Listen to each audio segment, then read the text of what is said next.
Welcome, everybody. Thank you for making it to one of our tax scams webinars. We run these in February every year as we kind of get started in tax season to help us recognize the common tax scams that are being targeted at coaches, healers, and others in the transformational and holistic industries. So I'd like to help you guys be aware of these so you can avoid them by the plague, like the plague. And then we'll, talk about filing our 2025 returns as that's coming up. And then a lot of this is helping you plan for the next year, staying out of investments, arrangements, and other scams that are going to get you in trouble. So thanks everyone who can join us live. And we appreciate everyone who is able to watch the recording wherever you are and whatever time it is for all of you. So before we get started though, when we get into thinking about taxes, I'm a tax lawyer by profession. So for me, taxes do not always produce a lot of anxiety, although my own taxes produce more anxiety than my clients' taxes do for me. I would love to know how you all think about dealing with taxes. What sort of emotions and feelings and states of mind come up for you? And there are no right or wrong answers. You can just drop it in the chat. I'm just curious to see where we're all at, because if we can't name it, if we don't sit in it and recognize it, it's hard to overcome it. It's hard to push through it. It's hard to learn from it. So if anyone is feeling anything about taxes, you might have some more empowering feelings or some more disempowering feelings. I no longer think in terms of positive or negative feelings or good or bad feelings. Everything is information, right? All emotions and all feelings are information. In fact, you guys have seen those feelings wheel. I've been making my own feelings wheels lately, and I'm thinking of doing one around the legal and tax stuff to help people get in touch with their emotions on that. Karen says, bleh. Yeah, I get that. What's deductible and what isn't? Confusing sometimes and nervous. First year filing business taxes. Well, there you go, Cassie. You were in the right place. We're going to be talking about that. Good for you. I'm glad you're here. That's an exciting time. That means you're in the creative fun part of building your business. Rita's been around me for a while. Yeah, feels burdensome, but goes quickly when you do it. Yeah, it often is like that for a lot of things. Totally get that. Right. And so the problem we have if we're not feeling empowered around tax stuff, and if we don't have a lot of knowledge, and it's okay if you don't know stuff, it's okay that you don't know what you don't know. This stuff is not taught in high school. If I had my way, this would be taught in high school for everybody in the United States and Canada. But if we don't know, these problems fester until it's too late.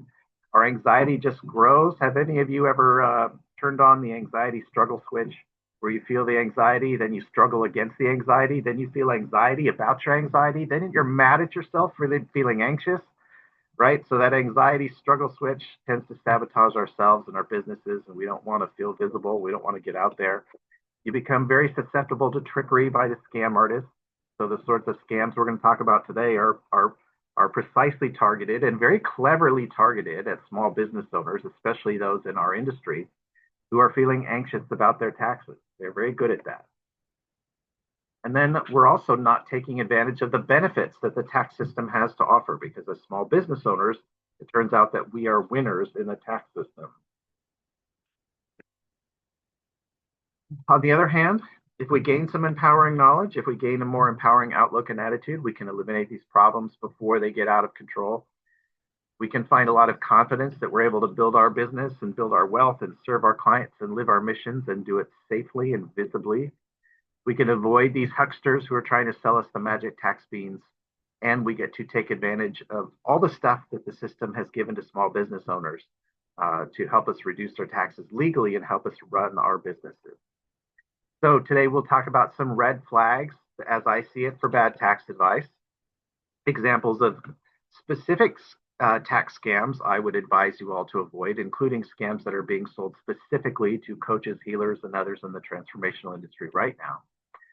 And why following the rules can actually help you grow and scale your business and be better off. And for those who are able to stay, we will have an opportunity for some honest and practical guidance on overcoming this anxiety and on how to get your business taxes filed right. So especially for those of you who are newer at dealing with your business taxes, if you want to make sure they get filed right, if you want to make sure your tax preparer is doing it right, if you want to make sure you're prepping right for the upcoming year, we'll have a chance to talk about that, plus some bonuses for those who stay today and Q&A time. I like to stick around. I enjoy the Q&A. That's why I do all this. in community and don't just lecture at you one-on-one. Although I like to hear myself talk, so I'm happy to do that, but that doesn't really help you or me. So for those who are newer to my community, my name is Ian Foster. I got my law degree from UC Davis. I have been a licensed attorney in the state of California for more than 25 years. The first 18 years of my practice, I spent in government service in multiple government tax departments. And so I was involved in prosecuting kind of white collar stuff, tax fraud, tax evasion, money laundering, that kind of stuff. And I do have a lot of experience in auditing, investigating, and prosecuting the very sorts of tax scams and abusive tax shelters we're going to be talking about today. And then there was a category of folks that I prosecuted that I did not enjoy prosecuting. I will admit that I did enjoy going after the giant corporations who were stealing from all of us. I didn't have a lot of sympathy for those folks, and it was nice and satisfying for me to prosecute them and make sure they paid back what they were stealing from the system. But I also, on occasion, had to prosecute small business owners who just didn't know what they didn't know. They had no idea that they were doing things the wrong way. They had no idea they were cheating or that they had gotten sold a hill of magic tax beans because just nobody taught them any different. And so that's kind of where my passion lies now. And that's why I do webinars like this. That's why I run the paid workshops and classes that I do. And as a energy healer myself and as a coach myself, I have a huge passion for that industry and the business owners in those industries because I understand what it's like to run a coaching business, a healing business, because I do it also. And I want to make sure that you don't have some big bad government tax lawyer like me coming after you. So let's get you informed up front. So right now, let's watch out for those red flags. These are kind of the warning signs, the biggest warning signs I see from my government service. And again, if you have questions, comments, please drop it in the chat, raise your hand. We do have some more folks trickling in, so that's right.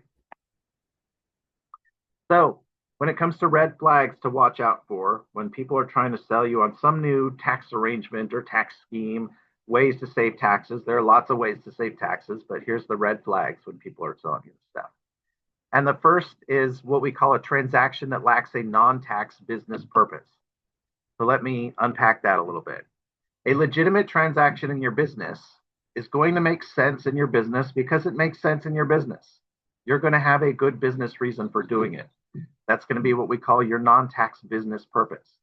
In other words, you would do this, you would engage in this transaction or this arrangement apart from the tax consequences. You would do it anyway just because it's what you want to do in your business and it makes sense. So that's your non-tax business purpose. An abusive transaction that could get you in trouble generally only makes sense when you start looking at the tax benefits it creates. Right? So you don't have that non-tax business purpose. You don't have a strong business reason for doing it. You're only doing it for the tax benefits. And often it creates a business inconvenience for you, but you think the tax savings will outweigh that inconvenience. And so you always want to ask yourself when somebody's asking you to engage in something for tax savings, if not for the tax benefits, would I still engage in this transaction or this arrangement, this scheme, whatever word you want to use, this setup? Would I still do it if not for the tax benefits? If your answer is no, I would not do it if there were no tax benefits, that's a red flag. It doesn't mean it's necessarily wrong. It doesn't mean it's necessarily going to get you in trouble, but that is a huge red flag to watch out for. And as these red flags pile up, the more dangerous the arrangement. The next red flag we look out for is something called circular transactions. Circular transactions are exactly what they sound like. It's kind of money flowing in a circle. A pays B, B pays C, C pays A, or you just paying yourself, right? These are all circular transactions. You start with control of the money, you end with control of the money. Now, by itself, there's nothing wrong about a circular transaction. You are allowed to pay yourself. A can pay B, who pays C, who pays A. There's nothing wrong with that, and it happens all the time. Indeed, my wife and I run 3 separate businesses, and we do engage in circular transactions where one pays the other, which pays the first one back. There are perfectly legit reasons for doing this. And we all of us pay ourselves in one way or another out of our businesses at one point. That's okay. That's how it works. So don't be afraid to, have money flowing around in a circle. The problem from a tax perspective, and here's where the red flag comes in. is when we are using that circular transaction or that arrangement of circular flow of money to hide income or to generate artificial tax deductions. When we are reporting everything properly, there isn't always a big tax benefit out of it. There may or may not be a tax benefit on the side, but we're doing it for a good business reason. But the problem comes in when we are only doing this to generate the tax benefit. Again, it's usually going to be trying to hide income in some way or to generate deductions in some way that come out of thin air. So you want to watch out for that when you have the money flowing in a circle. And then a lot of it is just trusting your gut, right? That holistic look at your intuition, your brain, your body, your gut, everything put together, that whole nervous system, and look out for these magic tax bullets. Keep in mind that tax benefits generally come with a corresponding economic cost. That's why you get a tax benefit for it, because there was a cost. So if you are running a small business out of your house and you purchase office supplies, you get a printer and some paper and pens and pencils, things like that for your business. There's an economic cost to those, right? You pay money out for those things. And in return, you get a tax deduction, get a tax benefit for it. So if someone is selling you on a tax benefit that has no economic cost that goes with it, that becomes a problem. And you will see that in some of the scams we're going to talk about, where people say, look, I'm going to make sure you get this giant tax deduction, but don't worry, it's not actually going to cost you money. It's not going to cost you anything. You get to keep all your money, but you're still getting a huge tax deduction out of it. That's the problem. That's the red flag. Call that magic tax bullets or magic tax beads. Also, watch out for pressure to act quickly, or for people who make money from you investing in their tax idea. If the arrangement they're wanting to sell you on today works today, it will still work tomorrow. It will still work next month. As long as you do it within the tax year, it will still work. There should be no pressure to do it right now.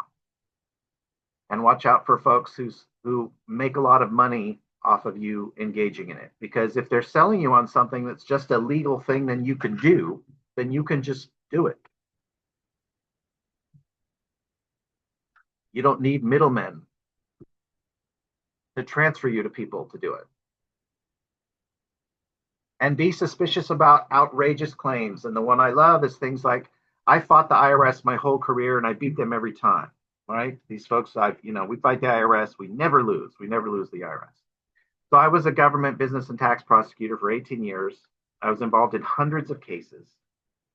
Out of those hundreds of cases, does anyone want to guess? You can drop it in the chat on how many cases I lost in 18 years. I don't even know how many cases I prosecuted. I know it was in the several hundred. How many cases do you think I lost in 18 years? I disagree with you on that. Let's hear it. Well, I say you lost 0.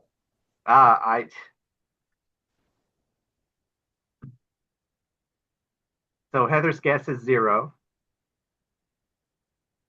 It's not a guess, it's a fact, baby. Uh-huh.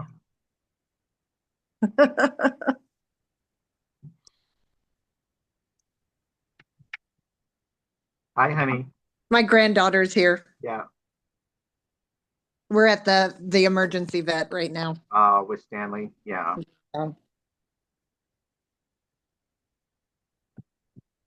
Doggy with health problems. So the record will show that I lost 1 case in 18 years. It's a lie. It's a lie. I understand why my wife is saying I didn't lose that case. And maybe I could argue I didn't lose it, but the case simply had the outcome I didn't want. Well, anyway, that's a whole nother story. There's a whole backstory behind there, but the record will show that in 18 years, I lost 1 case. So it doesn't sound very plausible to me when I see some of these tax folks say they've been fighting the IRS and they've had hundreds of cases against the IRS and they've never lost, because the government wins nearly every tax case they fight. And how often did you hear the attorneys of the clients that were up against you say that they've won against you? They said that frequently. because they knew that I was not able to contradict them in a public forum. So attorneys will lie and tell you that they win all the time. Yeah. Even when they haven't. Even when they haven't. Yeah, I saw attorneys say that they had beat me in a specific case, and I'm thinking, I was there. That was my case. That's not how it went, but I wasn't allowed to say so in a public forum. Yeah. So watch out for these sort of outrageous and suspicious claims. And just remember, if it's too good to be true, then it probably is. Again, trust your gut on a lot of that stuff. So some of the specific tax scams are a little bit like magic card tricks. And you'll see it's a little bit of sleight of hand. So let's look at some of these scams and look at them in light of the red flags that we've been talking about. So the first one is having your business rent your house. Now, by itself, this is legit. Your business certainly can rent your house, the place where you reside. There's nothing illegal about that. Nothing wrong with that. There's nothing immoral about it. And as long as you have a legitimate business purpose for it, and as long as you are documenting it and reporting it properly, there is no issue. The problem, what's not legal and what will get you in trouble, is if you're creating tax deductions out of this arrangement without reporting the corresponding economic cost. This is where people get in trouble with it. You may have heard of something called the Augusta Rule. Any of you heard the Augusta Rule? This gets bandied about a lot in tax conversations. So this comes from Augusta, Georgia, where the golf course is. And because it's full of rich folks, they got a special tax benefit from Congress because that's how it works. The rich folks get the special benefits and loopholes. So if you are able to rent out your house to a third party, you can do that for up to 14 days a year without having to report the rental income. Sounds great. It's my primary residence. I want to go out of town for 14 days. I'm going to rent it out to somebody else who wants to vacation where I live. I don't have to report the rental income from that. Now, there are other, there are exceptions and complications, but that's kind of the gist of it. Right? So great, rent it out for 14 days, don't report the income. So here's what folks are doing. Here's the arrangement they're trying to sell you on if you're in the coaching and healing industry. So have your business rent your house for 14 days. Let's say your business rents your house for $1,000 a day. So your business pays you $14,000 in rent. Your business claims a deduction, and you don't report the income. Magic, right? Look at that beautiful magic. You've just created a $14,000 tax deduction, but you don't have to outlay any cash to anybody else to do it. Just boom. You started with 14 grand in your pocket, you end with 14 grand in your pocket, and now you have a tax deduction for it. Isn't that beautiful? All right, you guys want to guess on whether you think this works from the government's perspective? Yeah, not so much. What do you think some of the problems are given the red flags that we talked about? Any ideas? Any guesses?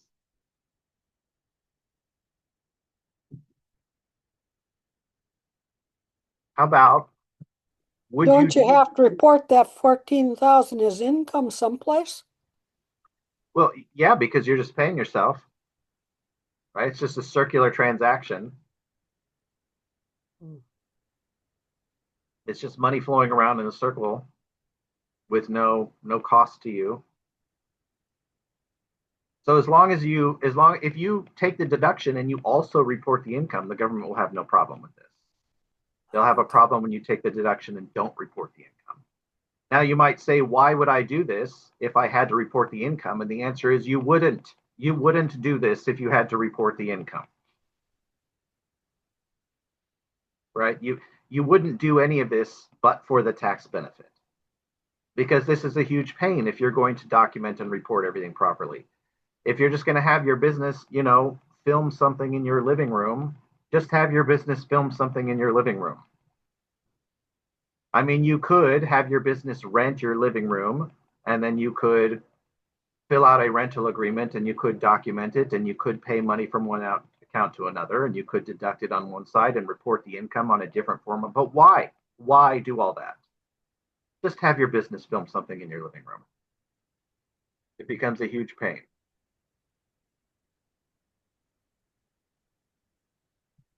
So yeah, the government views this as a problem. Now, again, there's nothing wrong with having your business rent your house, and there can be reasons to do it that are totally legit, but you're going to have to report everything properly. And the government's not going to like it if you are keeping control of all the money, if you have no economic costs and you're still claiming deductions for it.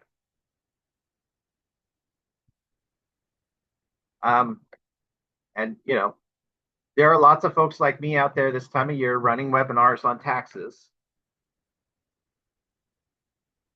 Most of those webinars you go to are going to tell you that this is a great way to save on taxes.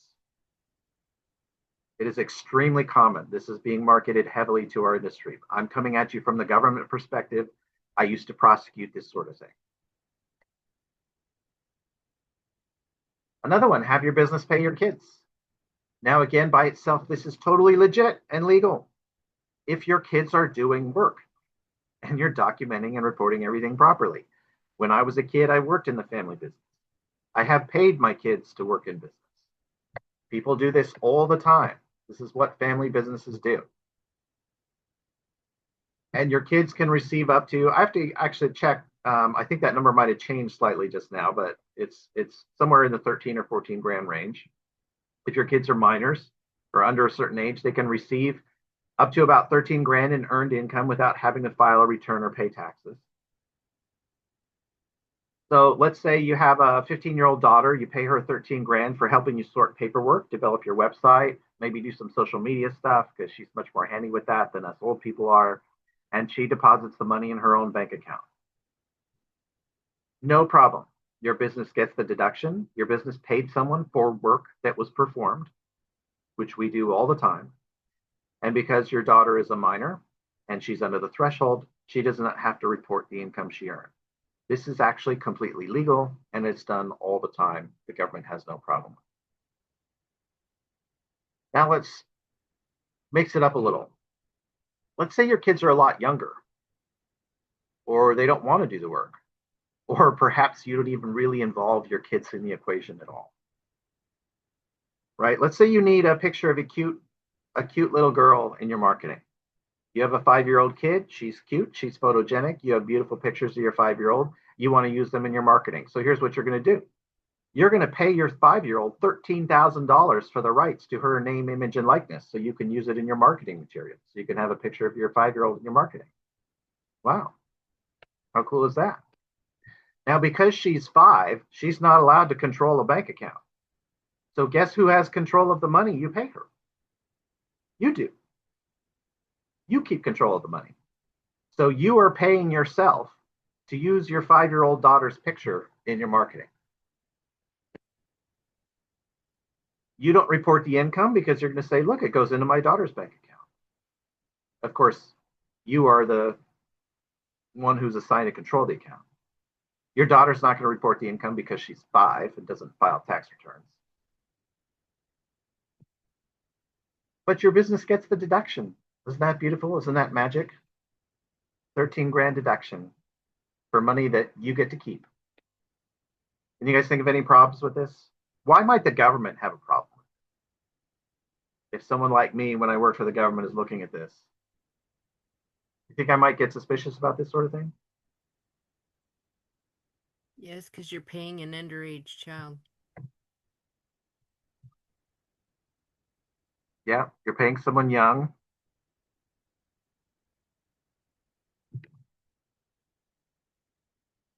What else? Yeah, Cassie, 5-year-olds is pretty young. Now, 5-year-olds do make money. There are 5-year-olds who do have NIL deals, name, image, likeness deals for movies and TV shows and whatnots.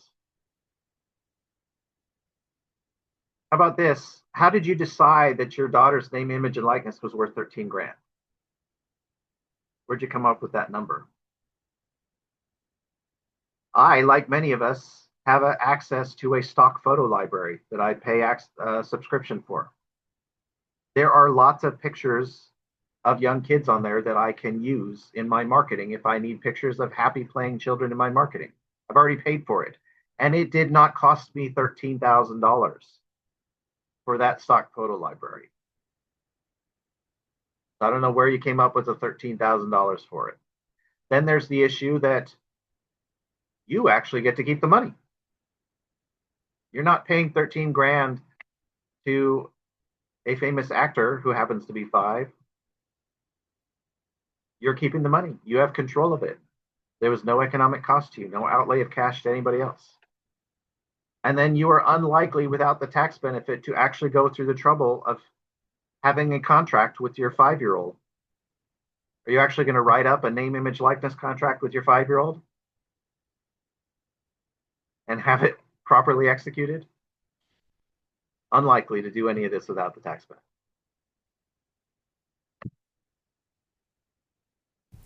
Can I ask a quick question, Ian? Would that be Please do. okay? Yes. So I have a teenager, so that made me kind of think about, you mentioned like a 15-year-old. What's the proper way, like, you know, if you want to like have them do some work for you for like with social media and stuff like that, what's the proper way to go about like having them work for you, you know, in a light sense or whatever? Yeah. So that Have it you doesn't ever? come back to bite you? Yeah. Do you hire anyone to do work in your business, Kathy? I don't, but Yeah. my son has expressed interest in wanting to help Yeah. like edit videos and, you know, just stuff like that he likes to do anyway. So it just made me think about it. You would hire your teenager the same way you would hire anyone. You would have a little independent contractor agreement. They would sign it, and it would spell out their duties and their pay rate, and you would pay them money, and they would put it in their bank account. Okay. Yeah, then you would claim the deduction, and then as long as they are under the threshold, they don't have to report it. Okay. Awesome. Thank you. So I want to talk briefly about artificial intercompany loans. This is a common one being marketed again because it can seem very simple to set up and it can seem like magic. So let's say you live in New York, you have your limited liability company in New York, which has a higher income tax rate compared to some other states. So let's say you're going to set up a separate company in Nevada where there is no state income tax. Nevada gets most of its revenue. Nevada is one of the few states that is extremely well funded without an income tax. Because they get taxed from gambling and mineral rights. So you drop some cash into the Nevada LLC's bank account. Now, this Nevada LLC, it exists for one reason only, to loan money to your New York LLC at a market rate of interest. That's the only business the Nevada LLC does, is it loans money and it only loans money to you. The Nevada LLC is going to take or the New York LLC, sorry, is going to take a deduction for the interest payments it makes. And the Nevada LLC pays no tax on that interest income. Boom. You have just shifted income from New York to Nevada, a high tax state, to a no tax state. And you haven't had to outlay cash to anybody. Magic. And this is actually pretty simple to set up because it's cheap and easy to set up a LLC with a bank account in Nevada. The loan agreement is cheap and easy to set up. And if you're doing this with a big enough amount of money, you can save a lot of money in taxes for it. You guys see any potential problem with this from the government's perspective? And again, we're looking at circular transactions. You're just paying yourself, which is fine. You certainly can have businesses pay each other and loan money to each other as long as it's all documented and reported properly on both sides. And you probably would not do this without the tax benefits. Without the tax benefit of shifting that money from New York to Nevada, would you ever go to Nevada and set up an LLC there just so it can loan money back to you?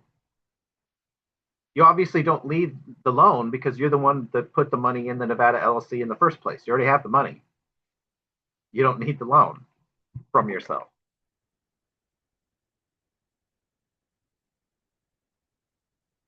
So there's no non-tax business purpose for it. Now, I do want to talk briefly about one. Over the last 2 years, this has been pushed real hard at coaches and healers.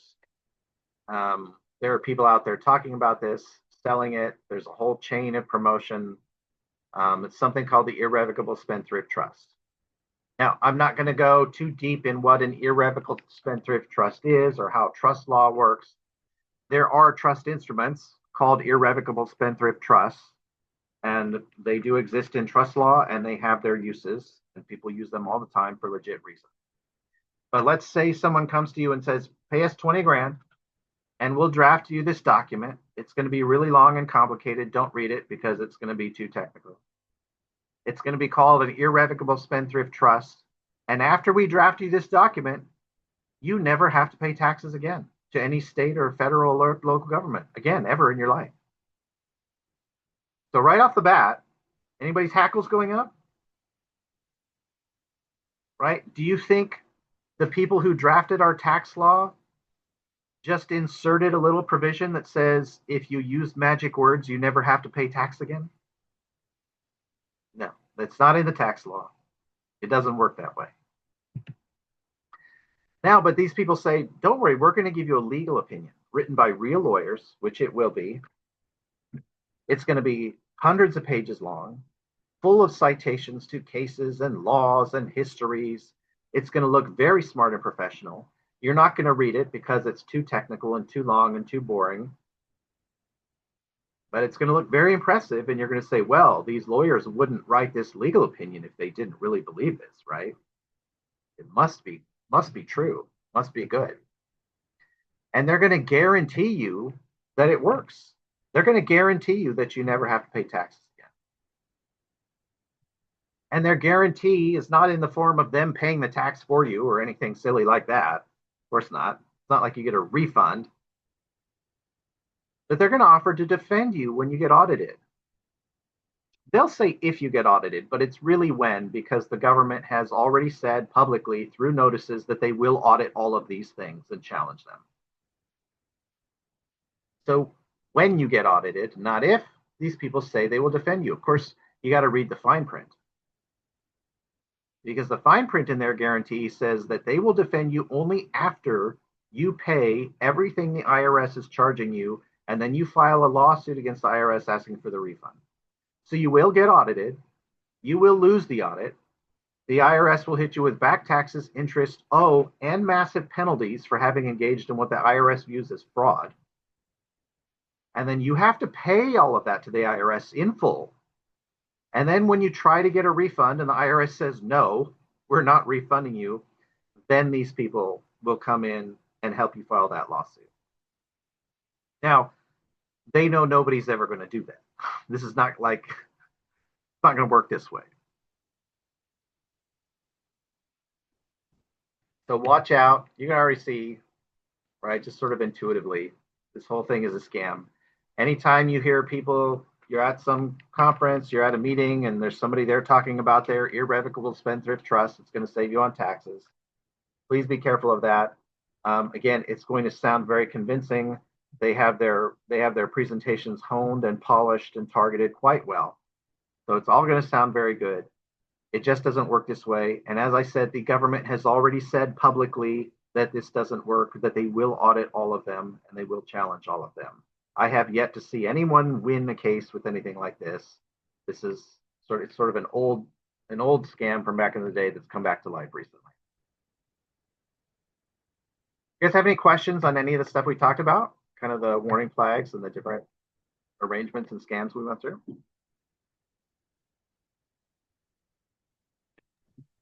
Has anybody seen any of them? Yeah, that's a good question. Any of you seen any of these being marketed?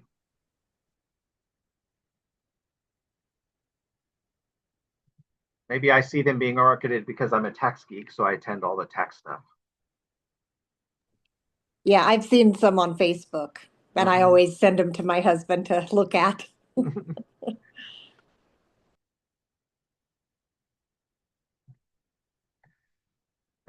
So rather than looking for magic to lower our taxes and feel better about taxes, I would say let's follow the rules and use the rules to our advantage. I think our businesses are going to thrive more. We're going to be able to get over that anxiety, feel more empowered, be more visible, live our mission without having to worry about what the government's doing.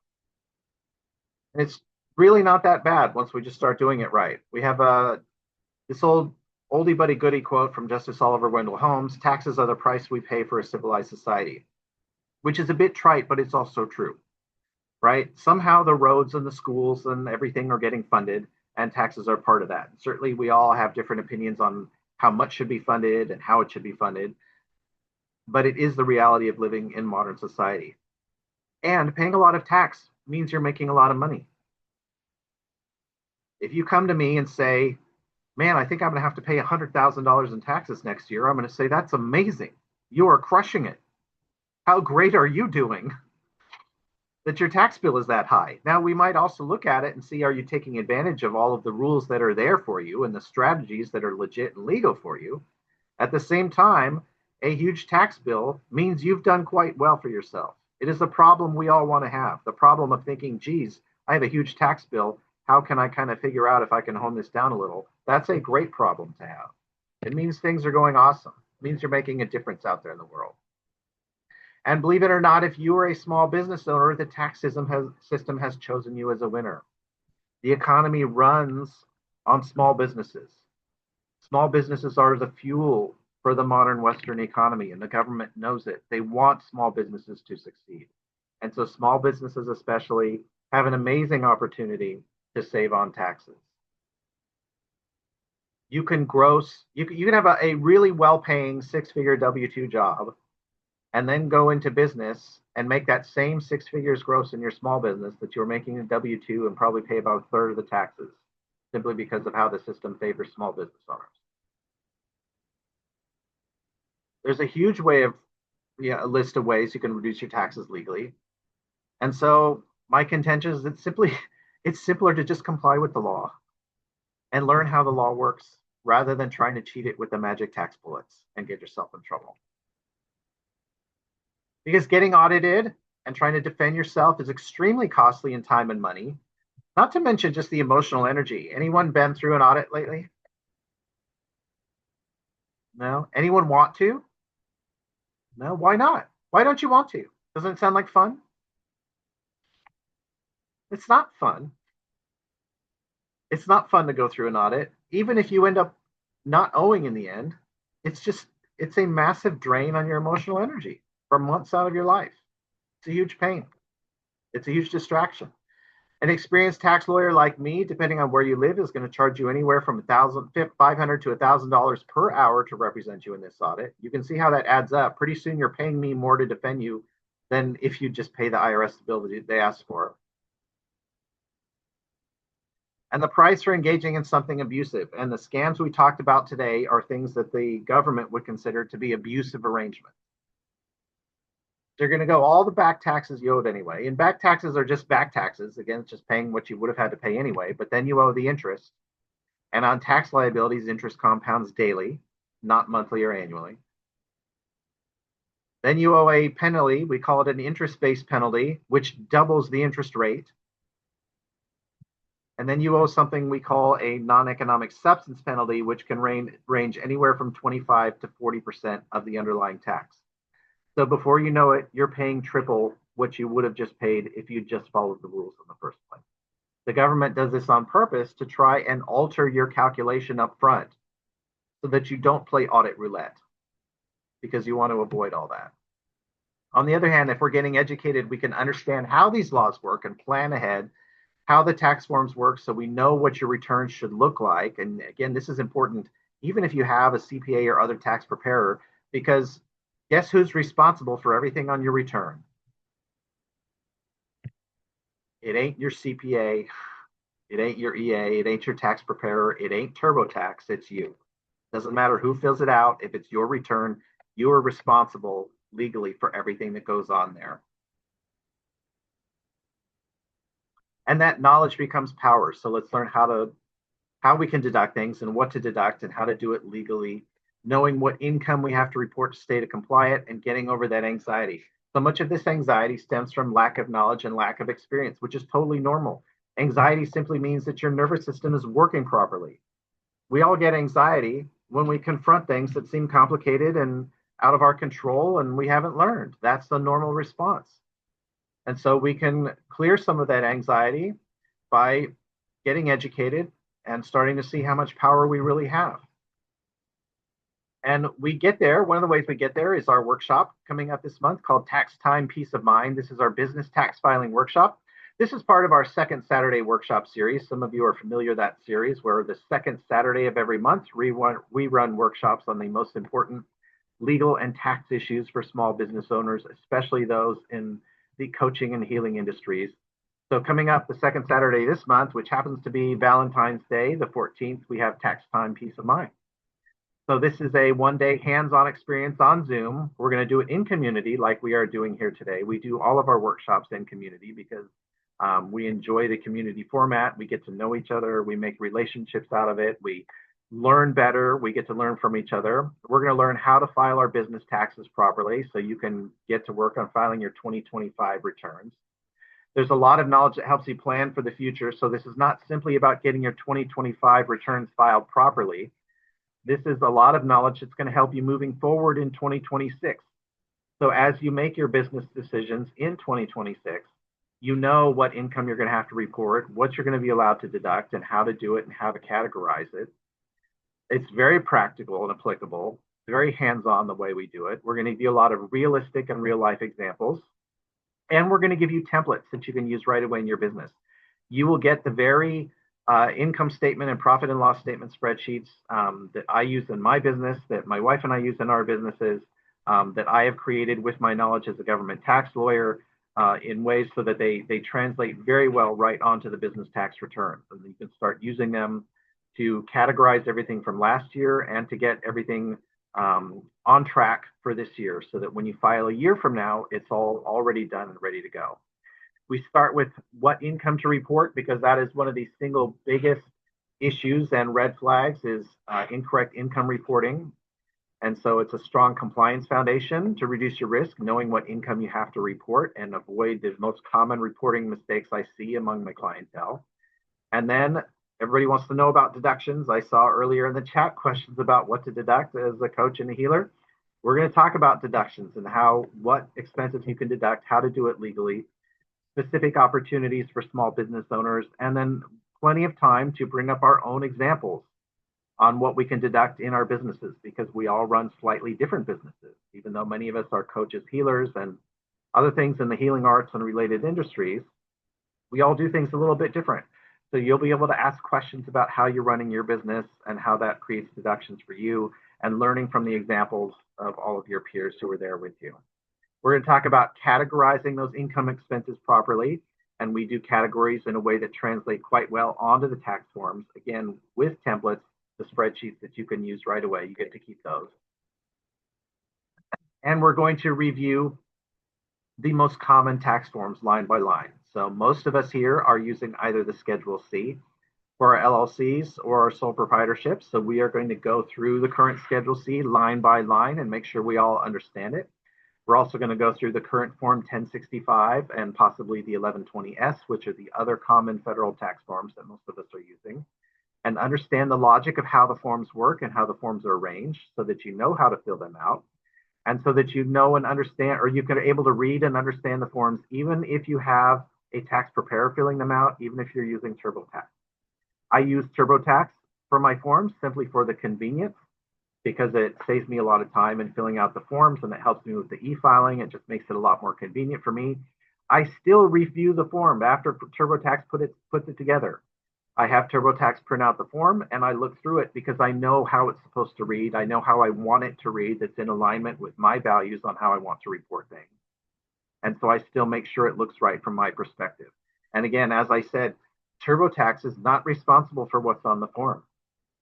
Your accountant is not responsible for what's on the form. From the government's perspective, only you are responsible for what's on the form, which is why, even if you have help doing all this, it's important to understand how all this works. And you need to understand it moving forward this year so that you can start planning for your next round of tax filing by putting things together properly.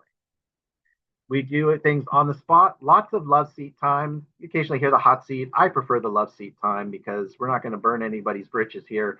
We're about showing love in community and being supportive for one another. So lots of love seat time for individual help, realistic, real life examples, and plenty of time for Q&A to get through it. So we're going to do this on Saturday, February 14th. It's a full day workshop live on Zoom. I say full day, it's roughly 6 hours, usually this workshop. That does include some break times. So roughly 6 hours. You get ongoing access to all the recordings in case you can't make all of it live or you have to step out. You will get all of the recordings and you get continuing access to those. You can come back through it anytime you need to. You're going to get templates that you can use to track your income and expenses. And we're going to go through the real life tax forms And so when you enroll, you'll get instant access to the templates and tax forms we'll be going over. Those are already uploaded. You're going to get ongoing access to the recordings and the other content. You will get the schedule and links.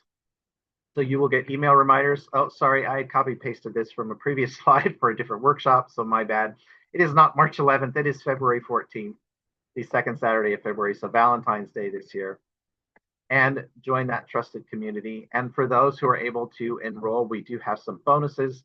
You get bonus access to Tax Law Made Easy, which is my online course with 19 instructional videos that covers everything from how the tax system works to detailed reviews of what to report for income to lots of examples for different kinds of deductions and how deductions work. We talk about capital and ordinary income, passive and active income, how do you file your taxes, dealing with tax audits and the whole tax filing pipeline. That course is sold separately for $497. You get that bonus if you're able to join our workshop. You also get bonused into my friend's event, Penelope Jane Smith. She does a lot of financial and wealth education for small business owners, and her next event is coming up at the end of February. It's called Financial Freedom 101. You get a bonus ticket to her event that is normally $97, and you get a bonus subscription to her Financial Prosperity newsletter, which is also normally $97. So the value of a workshop like this, you get access to a government tax lawyer at my hourly rate for this content in Q&A. You can imagine it would normally be thousands, but we do it in this format to make it accessible and affordable for everyone, avoiding those unnecessary audits so that you don't have those red flags on your return. So we reduce your audit risk, because even in a relatively simple audit, you're looking at paying someone like me $5,000 plus to defend you. Avoiding the costly penalties. As we've seen, those penalties can double or triple the amount you owe, could be tens of thousands of dollars. The bonuses worth close to $1,000. And then the confidence and peace of mind to me is priceless. Not having that anxiety, not having that worry, but instead feeling empowered when it comes to filling out your taxes for this year, planning for next year. To me, that is priceless. So this workshop you can join for as little as $197 today, plus 2 more payments of $197. Or if you want the full pay option, you can join for one low payment of $547. And you can check that in taxfilingworkshop.com. So I'll drop that in.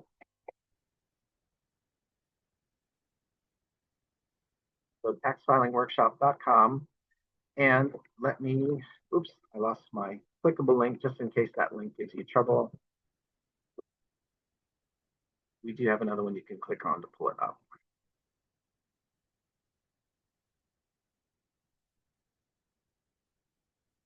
And for those who came from EMPA, remember that EMPA, hopefully their email told you, but if not, use your coupon code SAFE20 if you're an EMPA member, and that saves you 20% on both the full pay and the payment plan options.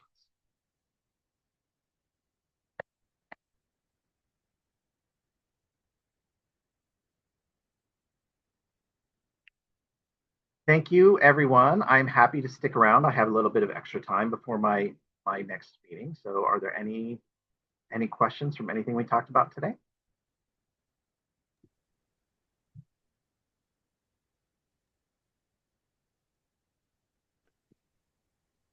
Janice? Yes. I don't know if this is pertinent or not. I have started a website and all of that. Due to the 15 times the government has been shut down, they have not corrected my EIN. So I haven't been able to open a bank account. So what do I do about the expenses that I paid this year that I have no income because I can't open a bank account to start my business? Do you have a limited liability company? Yes. And when you say they haven't corrected your EIN, I'm a little confused. What did you go online and get an EIN? Yeah, Sorry? I went online, but the name is not correct. And they haven't corrected it. That was back in June. Yeah. Of 2025. And it's still not correct. I would have to talk to you separately. Okay. And help walk you through all that and figure out, because I'd have a lot of questions. So okay, we'd have to do some sort of consult on the side. to help you fix Okay. that. Yeah, it's not the sort of thing I can help you fix on a webinar today. Right. Yeah, I just was curious. So Yeah. email you. Yeah, shoot me an email. Okay. Yeah. I have a quick question. I think I know what the answer is, but I think it's a quick question. Um, my husband was a minister and he was working actively. Mm-hmm.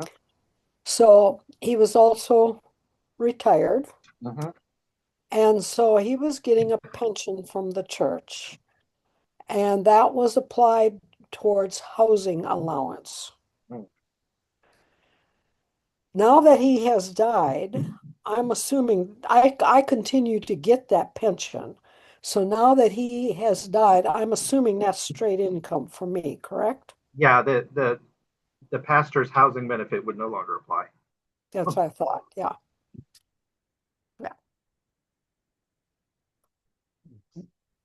All right, So, wonderful. Sorry, Chris, please. Just hopefully this will be a really quick one too, Ian. What is the tax deductibility of a business-related cruise? That would be a great question to ask on the workshop because we're going to cover stuff like that. Okay. Yep. Could I ask one more really quick question, Ian? Please, Cassie. Yeah. So my business in North Carolina is registered the Spirit Within LLC. When I did my federal tax ID, they put it as just Spirit Within LLC because when I called, they're like, well, we don't do the word "the" in front of it. Is that an issue that it's like inconsistent, or it doesn't really matter? It's only an issue if somebody says Okay. Well, they told me on the phone it wasn't, but I never know. if you've had no problems, then don't poke it. Yeah. All right. Thanks, folks. I hope to see you soon. See. Great to see you, Rita. Rita knows me. Yeah. Bye.